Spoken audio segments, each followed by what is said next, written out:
Ayan na naman si, ano, si mamang driver, oh. Ayaw magkotse. Gusto niya, tricycle. Ang init-init eh. Macho.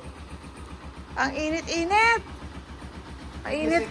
Mainit na ngayon, guys. Gusto ko nagagamit kasi siya. Gusto daw niya nagagamit.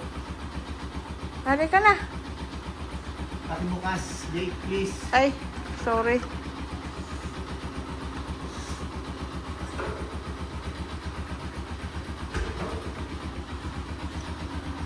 Pupunta kami guys, kakain na kami sa Chowking ulit. Chowking na naman nagugustuhan niya.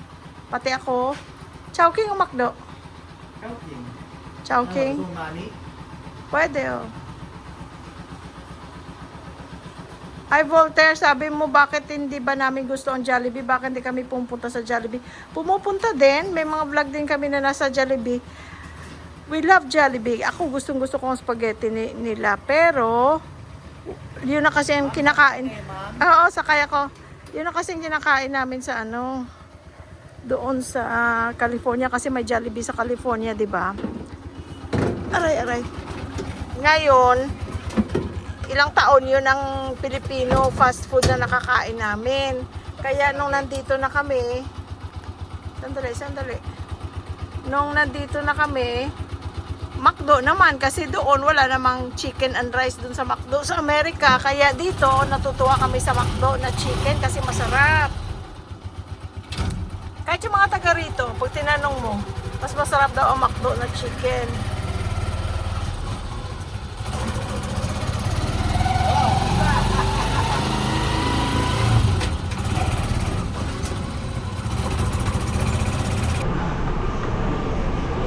Ano sabi mo? At your service. Wala daw silang ube, ice cream, makapuno. Yung nabili pala nating halo-halo nung last time, yung regular pala yun. Ito pala ang supreme. Mas maraming ice cream. Kain tayo guys.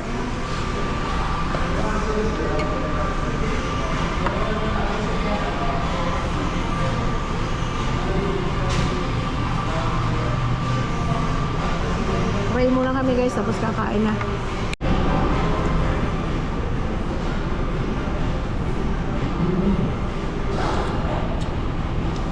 Alright.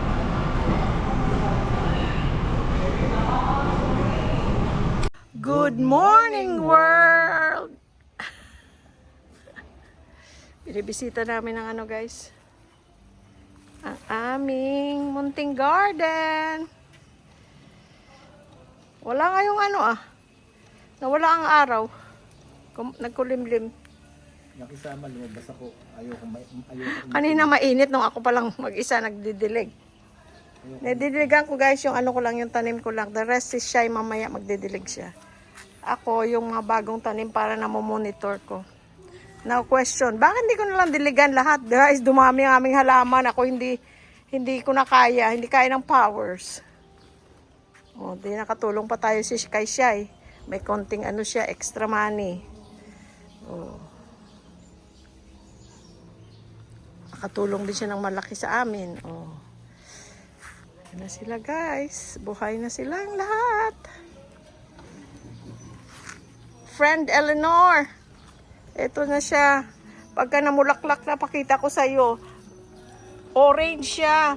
Parang peach. Pero sa video, parang pink na pink. Sabi ko, ay, sana kung may ganito ring ano, pagka pink. Bibili rin ako kasi ang ganda ng pagka pink niya. Pero in real life, orange yun. Orange ang bulaklak nito.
Ayan guys, gawa tayo ng ulam.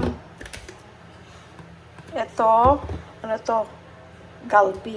Na walang bones. Hindi ribs. Maninipis. Tapos, ilagyan ko ng galbi sauce. Kahit sa California pa guys, gumagawa na ako nito. Pero ang ginagamit kong ano dyan, brand, Wang. W-A-N-G. Parang pareho lang sa Bibigo. And Bibigo is a very good product. Kahit sa mga ano nila, dumplings na frozen, masarap. Kahit na yung japchae nila na frozen, masarap din.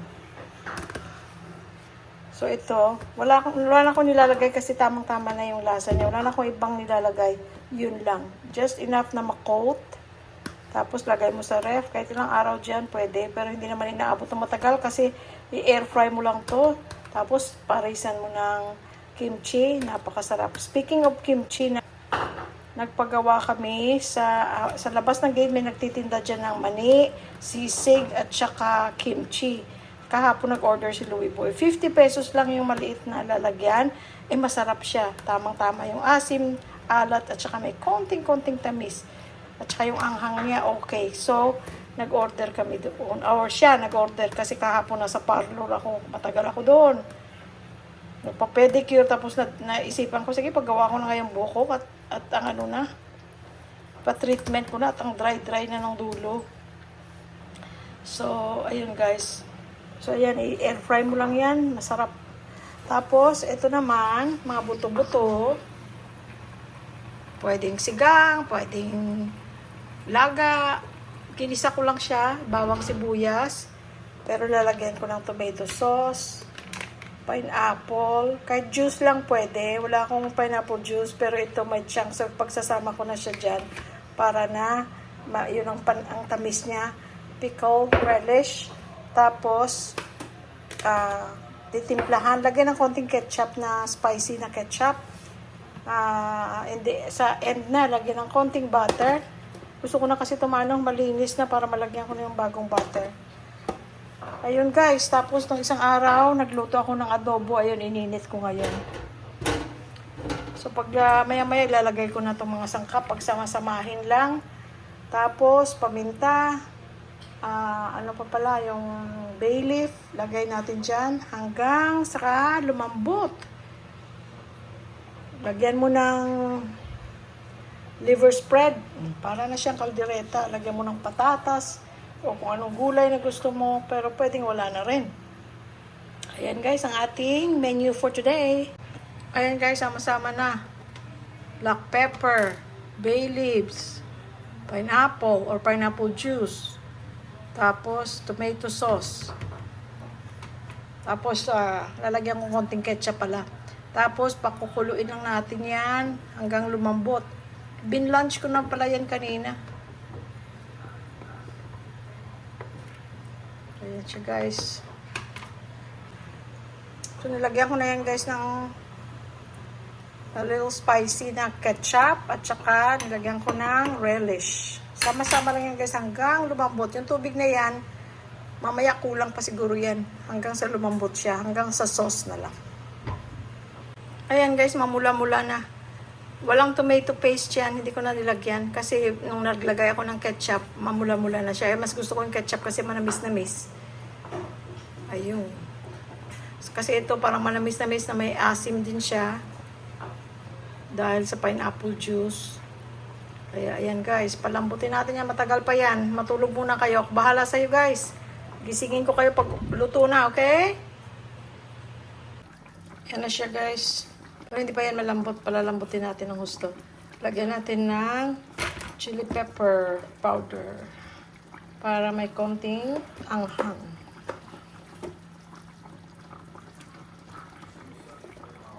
Konti pa. Ayan. So, pag kulang pa ang lambot niya, lalagyan natin ulit ng tubig. Pero ang finished product niyan, saucy lang, hindi masabaw.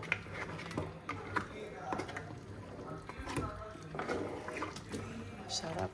Sa ribs ito guys, pag ribs, ay ang sarap din. Basta may buto-buto. Gusto namin may buto-buto.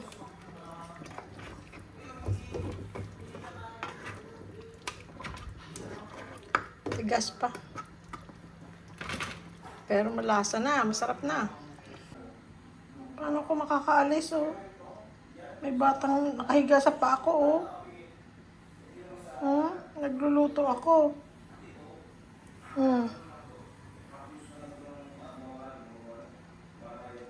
May nakahiga oh. Can I go? Okay. Can I go? Can I go? Okay, thank you. Luto na guys, oh. Ang bango-bango. Ngayon, kung pambisita ito, lagyan mo ng patatas, carrots, red bell pepper. Ay, hindi naman pambisita. Dalawa lang may kakain. Kaya, ito na guys, ang aking ginawang ulam for today. Naaya ko si Louie Boy kanina sa mall. Sabi niya, hindi mo na-realize linggo ngayon, ang daming tao. Ay, oo nga pala, hirap parking. Sabi ko, ay, bukas na lang o whenever. Sabi ko, magluluto na lang ako. Ayan guys, kain na.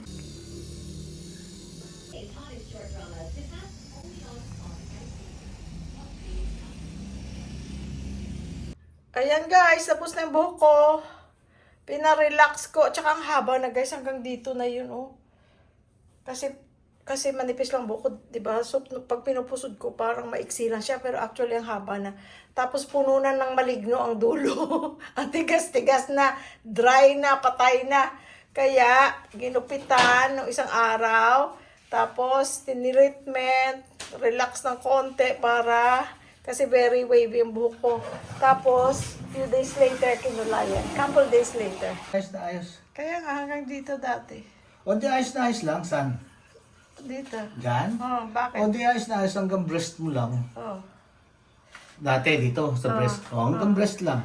Dati yung breast ko nandito. O kaya nga ayos na ayos, di ba? Parang hanggang breast mo. Tapos, ayan guys, ang ating kuko ay naging tao. Oh. Sira na agad, oh. No. Bakit ganon? Ano sira? Hindi. No. Kaya guys, ayan. Gusto ko sanang light, hindi lang bagay sa akin. Kaya dark na lang. Dark brown, ganun. Takpan lang mga puti-puti. Pero sandali lang yan. Ang puti, makikita na naman. Pero ano lang, gumaan lang ang ulo ko kasi nawala yung mga dry na dulo. Yan, kasi dati hanggang dito yung buhok ko.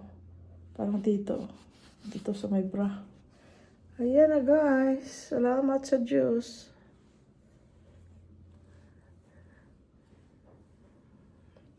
Kasi dito sa Pilipinas, syempre mas mura. 'Di ba? Kaya hindi masyadong masakit sa bulsa. Pag sa Amerika ka, lahat mahal. Nipis ng buko, pero at least gusto ko kasi ano na siya, naging soft.